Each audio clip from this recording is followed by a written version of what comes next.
अस्सलाम वालेकुम स्टूडेंट्स, उम्मीद है आप सब खैरियत से होंगे।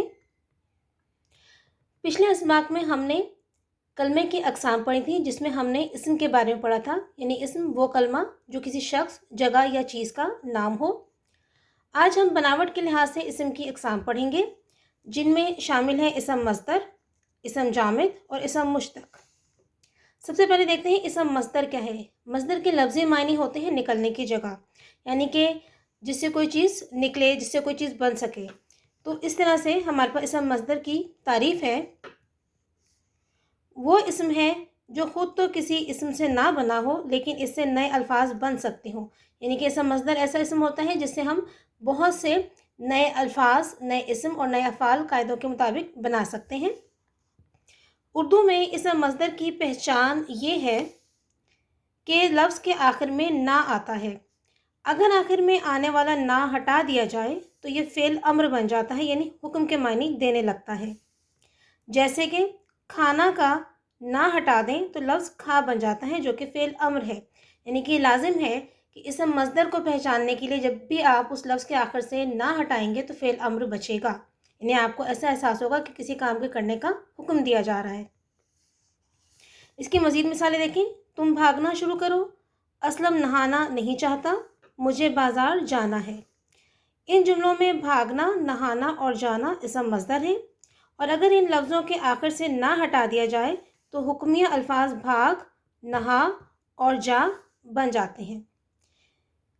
अब जिस तरह कि आपको बताया कि मस्दर की अलामत ना हटाने से फ़ेल अम्र बचता है, इसी तरह उर्दू में बाद ऐसे अल्फाज हैं जिनके आखिर में ना तो आता है, लेकिन वो इसम मस्दर नहीं होते, जैसे कि गन्ना, नाना, बिछोना वगैरह।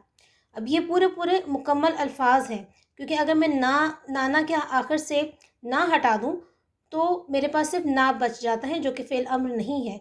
इसी तरह से बिछोना के आखिर में से ना हटाने के बाद फ़ेल अम्र नहीं बचता, और गन्ना के आखिर में से ना हटाने के बाद फ़ेल अम्र नहीं बचता। तो इसीलिए ये तमाम अल्फाज जो हैं वो इसम मस्दर नहीं हैं। उसके बाद आते हैं इसम जामिद की तरफ। जामिद का मतलब होता है रुका हुआ, जमा हुआ या ठहरा हुआ। कवायद में वो इसम है जो ना तो ख़ुद किसी इसम से बना हो और ना ही इससे कोई इसम बने। यानी कि जिस तरह हम मस्दर से मज़ीद अफ़ाल और इसम बना लेते हैं, लेकिन हम जामिद में ऐसा नहीं कर सकते। जैसे दरख्त, पहाड़, कुर्सी, पतंग, कलम वगैरह। मज़ीद मिसालें देखें। दरख्त हरा भरा है, ये पहाड़ ऊंचा है, कुर्सी टूटी हुई है। इन जुमलों में दरख्त, पहाड़ और कुर्सी इसम जामिद हैं। उसके बाद देखिए हमारे पास है इसम मुश्तक। इसम मुश्तक, इसका मतलब होता है निकला हुआ या निकाला हुआ। तो मस्दर से जितने भी अल्फाज हम नए बनाते हैं वो तमाम के तमाम इसम मुश्तक में आते हैं, लेकिन उनको इसम और अफ़ाल के मुख्तलिफ अक़साम में हम बाद में तख़सीस करते हैं। पहले हम उसे इसम मुश्तक के नाम से ही जानते हैं। तारीफ़ देखिए इसकी। वो इसम है जो ख़ुद तो किसी लफ्ज़ से बना हो, यानी कि किसी मस्दर से बना हो, लेकिन उससे मज़ीद कोई लफ्ज़ ना बन सके। जैसे थकना से थकावट, लिखना से लिखाई और करना से करो। अब थकावट, लिखाई और करो से मैं मज़ीद कोई लफ्ज़ नहीं बना सकती, लेकिन लिखना, करना या थकना से मैं बहुत सारे इसम और बहुत सारे अफ़ाल बना सकती हूँ। मिसालें देखिए मज़ीद। तुम काम जल्दी ख़त्म करो, गर्मी में मुझे घबराहट होने लगती है। और तीसरी मिसाल है अहमद ने अपनी पढ़ाई मुकम्मल कर ली। इन जुमलों में थकन, घबराहट और पढ़ाई इसम मुश्तक है, जो बिलतरतीब थकना, घबराना और पढ़ना या पढ़ाना से निकले हैं। अब आगे स्टूडेंट्स हमारे पास आजमाइश है, यानी कि मश्क है। इनमें से कुछ ऐसे सवाल हैं कि जो आपने किताब से देखकर अपनी किताबों पे हल करने हैं। पीछे सफ़ात के इनके नंबर दिए गए हैं, यहाँ पर लिख दिए हैं, वहाँ से देखकर आप इनको खुशखत जो है वो तहरीर करेंगे अपनी बुक्स पे।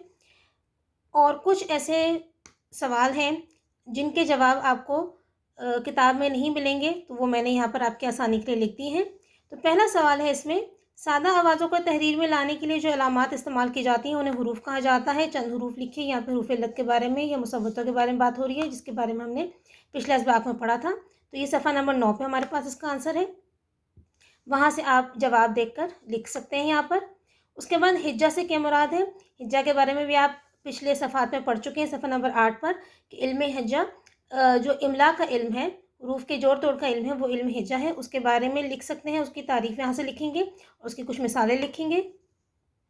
اس کے بعد سوال نمبر 3 ہے ہمارے پاس، اردو کے حروف تہجی 37 ہیں، کن حروف کے ساتھ دو چشمی ہے یعنی ہائے مخلوط مل کر ان کی تعداد کو 52 کر دیتی ہے، وہ لکھیں۔ اب یہاں پر میں نے وہ حروف ہائے مخلوط کے ساتھ ملا کر نہیں لکھیں، بلکہ انہوں نے کہا ہے کہ حروف تہجی کے وہ حروف لکھیں کہ جن کے ساتھ مخلوط ہے یا دو چشمی ہے ملا کر نیا حرف بنتا ہے۔ تو یہ ہے بے، پے، تے، ٹے، جیم، چے، دال، ڈال، کاف، گاف، رے، اڑے، لام، میم، نون۔ یعنی بے سے ہم دو چشمی ہے ملائیں گے تو بھ کی آواز نکلے گی، پے کے ساتھ ملائیں گے تو پھ کی آواز نکلے گی، تو اس لیے ہم نے یہ حروف تہجی یہاں لکھ دی ہیں، جن کو ملانے سے جو ہے دو چشمی ہے کے ساتھ ملانے سے حروف تہجی کی تعداد جو ہے وہ 52 ہو جاتی ہے، اور یہ کل 15 حروف ہیں۔ اس کے بعد ہمارے پاس ہے سوال، لفظ کیا ہوتا ہے؟ انسان اپنی زبان سے جو کچھ بولتا ہے اسے لفظ کہتے ہیں، جیسے کتاب، قلم، پانی۔ آگے انہوں نے آپ سے کلمہ اور محمل کی پہچان پوچھی ہے، یہ بھی کتاب میں شروع کے اسباق میں جواب موجود نہیں ہے تو میں نے یہاں لکھ دیا ہے۔ وہ لفظ جس کے کچھ معنی ہوں اسے کلمہ کہتے ہیں، اسے کلمہ بھی کہتے ہیں، اسے لفظ موضوع بھی کہتے ہیں، مثلاً کباب، روٹی، کھانا۔ پھر آتے ہیں محمل، وہ لفظ جس کے کچھ معنی نہ ہو اور بامعنی لفظ کے ساتھ یوں ہی بولا جائے محمل کہلاتا ہے، جیسے وکاب، ووٹی، وانا۔ یعنی کہ ہم کہتے ہیں کباب، وکاب، روٹی، ووٹی، کھانا، وانا۔ اس کے بعد آپ سے سوال نمبر 6 میں پوچھا گیا ہے کہ کلمہ کی کتنی اقسام ہیں، ان کے نام لکھیں۔ تو کلمہ کی ہمارے پاس 3 اقسام ہیں، اسم، فعل، حرف۔ یہاں ان کی وضاحت نہیں مانگی، صرف اقسام کی تعداد پوچھی ہے اور نام پوچھے ہیں۔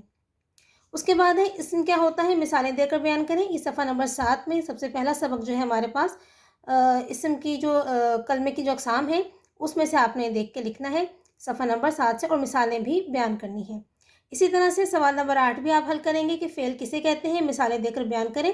صفحہ نمبر 7 پر ہی آپ کو اس کا بھی جواب مل جائے گا کہ فعل کیا ہے، کام کو کہتے ہیں، زمانے کا تعلق ہے، اور پھر اس کے بعد فعل کی مختلف مثالیں لکھیں گے۔